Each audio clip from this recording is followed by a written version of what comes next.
दूसरा जो ट्रेंड है मुदस्सिर वो वही है कि तुम जीतो या हारो हम ज़हनी तौर पर तैयार हैं। तो बस कुछ ऐसा ही हो गया है। टेस्ट सीरीज़ जो कि मैंने पहले भी बताया डरावना ख्वाब पाकिस्तानियों के लिए बन गई है। तो ऑस्ट्रेलिया वर्सेस पाकिस्तान ये दूसरा ट्रेंड है जिसमें सारिफीन अपने अपने ख्यालात का इजहार कर रहे हैं। सिडनी में ये टेस्ट हो रहा है। शाहीनों का मायूस कुन आगाज़ है। मुदस्सिर तो सुबह सुबह झलकियाँ भी देख के आए हैं और मुझे आके बता रहे थे कि भाई हद ही हो गई।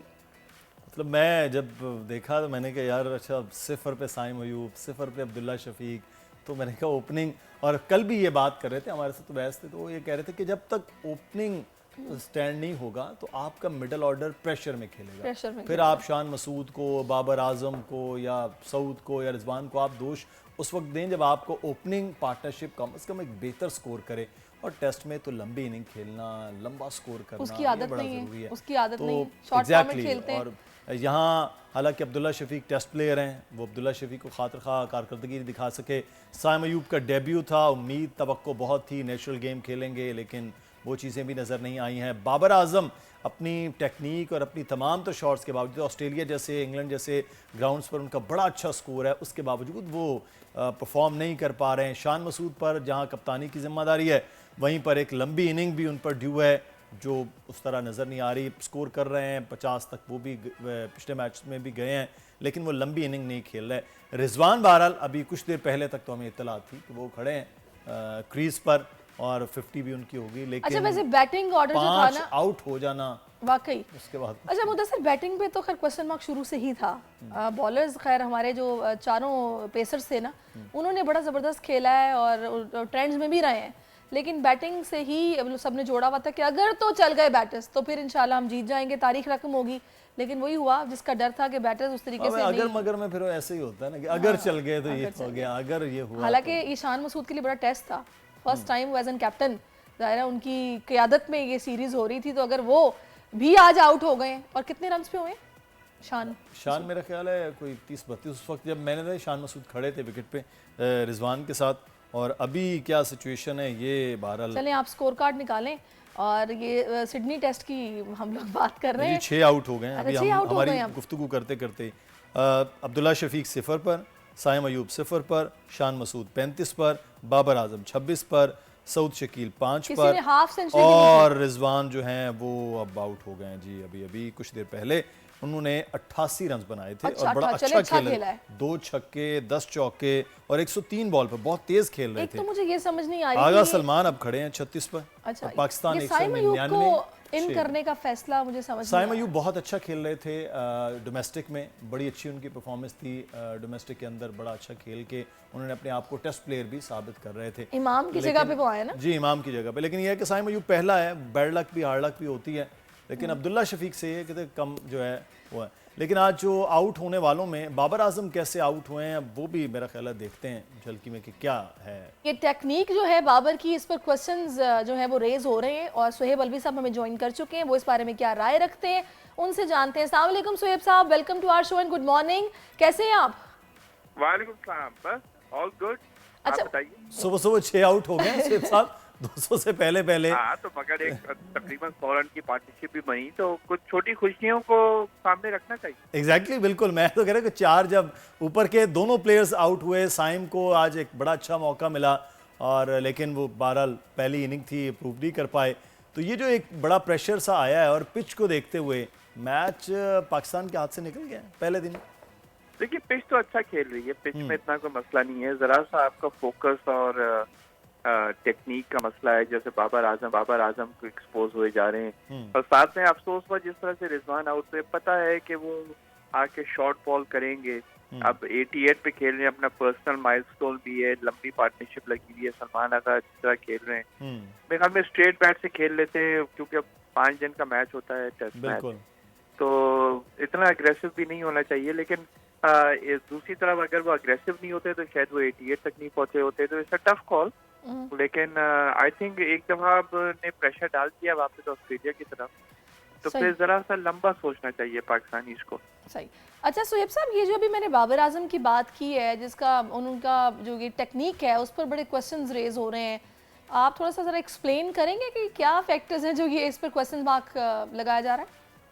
देखिए बात ये है कि अब तो आई थिंक हर एक ने बच्चे ने ये देख लिया है कि plays away from the body, और जरा सा आउटसाइड दी ऑफ स्टंप जब गेंद अंदर आ रही होती है तो एलबीडब्ल्यू और बोल्ड के वो विक्टिम होते हैं, या फिर वो शॉर्ट मिड विकेट के ऊपर क्लिप कर लेते हैं। तो बेसिकली वो अंदर आती हुई गेंद को जरा सा टेंटेटिवली खेल रहे हैं, और basically I think is playing away from the body, और बैट एंड पैड के बीच में गैप है। यही आई थिंक इनको टेक्निक के ऊपर काम करना चाहिए। बड़े बड़े बल्लेबाज हैं, सबकी अपनी कोई ना कोई वीकनेस होती है, उसमें कोई शर्मिंदगी की बात नहीं होना चाहिए कि इतना आला बल्लेबाज जो पाकिस्तान का one of the best batsman ever रहा है, उसमें अगर कोई वीकनेस है तो there is no harm, I mean आप उसको करेक्ट कर सकते हैं। बिल्कुल सही। लेकिन ये कि हम कमेंस कर रहे हैं, हैजलवुड कर रहे हैं, बॉल वहीं पे कर रहे हैं, मतलब पहले मैच, दूसरा मैच, आज तीसरे मैच में बाबर वहीं पर लैग करे, तो वहाँ उन्होंने तो उस चीज़ को कर लिया कि यहीं पर बॉल किया जाए of side the off stump, और फिर गैप में विकेट ले रहे हैं किसी न किसी तरह। बाबर उस टेक्निक पे काम कर रहे हैं तो वो नज़र नहीं आया, क्या वजह? देखें बेसिकली ये होता ही है कि टेक्निक ओवरनाइट नहीं चेंज होती, आपका एक नेचुरल रिदम होता है बॉल खेलने का। Babar is not used to playing on these pitches, on the bouncy pitches and this calibre of bowlers, because उन्होंने 90% मैचेस अपने जिम्बाब्वे, श्रीलंका, बांग्लादेश इन टीमों के खिलाफ खेले, अफगानिस्तान, चाहे वो व्हाइट बॉल क्रिकेट हो चाहे वो रेड बॉल क्रिकेट हो। सही। उनको कभी कभी इतने प्रोफेशनल, इतने हाईली स्किल्ड बॉलर्स मिलते हैं, तो वो आई थिंक इतने एक्सपोज नहीं है to high quality bowling than other batsman are, जिसके ऊपर वो उनको एकदम से जहन में आता है कि I have to correct my technique. अब वो ऑस्ट्रेलिया में जाके एकदम से जब उनकी टेक्निक एक्सपोज हुई है तो इतनी जल्दी वो टेक्निक के ऊपर काम करना जरा मुश्किल होता है बल्लेबाज के लिए, क्योंकि उसका नेचुरल एक बॉडी फ्लो होता है। अगर वो बाबर आजम को पता होगा आज बल्लेबाजी करने से पहले कि ये मुझे यहाँ पे अटैक करेंगे, और वो पूरी कोशिश करेगा कि मैं बैट एंड पैड के बीच में गैप नहीं दूं, फिर भी उसका जो एक नेचुरल इंक्लिनेशन है, आधा सेकंड मिलता है आपको रिएक्ट करने के लिए जब इस तरह के गेंदबाज कर रहे होते हैं आपको। सही। अच्छा सोहेब साहब, मुझे ये बताइएगा, ये जो हमने चेंज देखा था, साइम अयूब आए थे इमामुल हक की जगह पर, ये जो उनको चूज किया गया, ये किस तरह आप सिलेक्शन इसको देख रहे हैं? देखिए एक वक्त तो आता है कि आपको नए बल्लेबाज ट्राई करना है। अब ये देखना था कि अगर ये साइम अयूब ये टेस्ट मैच नहीं खेलते तो अक्टूबर में जाके शायद पाकिस्तान का दूसरा टेस्ट मैच है। तो बात ये है कि आप आजमाते हैं दूसरे बल्लेबाजों को, और नॉर्मली क्या कहा जाता है कि जी आप होम टर्फ पे टेस्ट डेब्यू कराएं, और ताकि जो बल्लेबाज का कॉन्फिडेंस है वो बढ़े।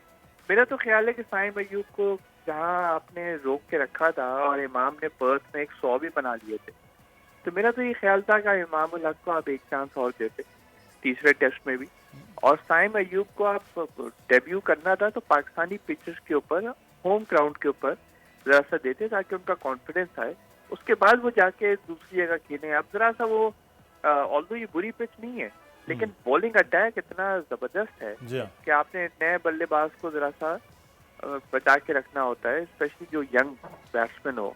लेकिन बहरहाल that's still the second inning. Saim Ayub is a very attacking player, very positive minded player, confidence बहुत है उनका, और उन्होंने आई थिंक वो जो कैनबरा में मैच हुआ था वहाँ पे भी अच्छी बल्लेबाजी की। So I think let him have another second chance, but I would have held him back for the home season. सही, बहुत शुक्रिया। सोहेब अलवी हमारे साथ मौजूद है, क्रिकेट एक्सपर्ट, और अब देख पाकिस्तान जो है वो अब कितना आगे तक अपने स्कोर को लेकर जाता है। अब एक लंबी इनिंग और ज़बरदस्त किस्म की बॉलिंग और बैटिंग भी ऑस्ट्रेलिया की, उसका मुकाबला कैसे ऐसा ही है। सब्सक्राइब करें और बेल दबाएं ताकि कोई खबर रह न जाए।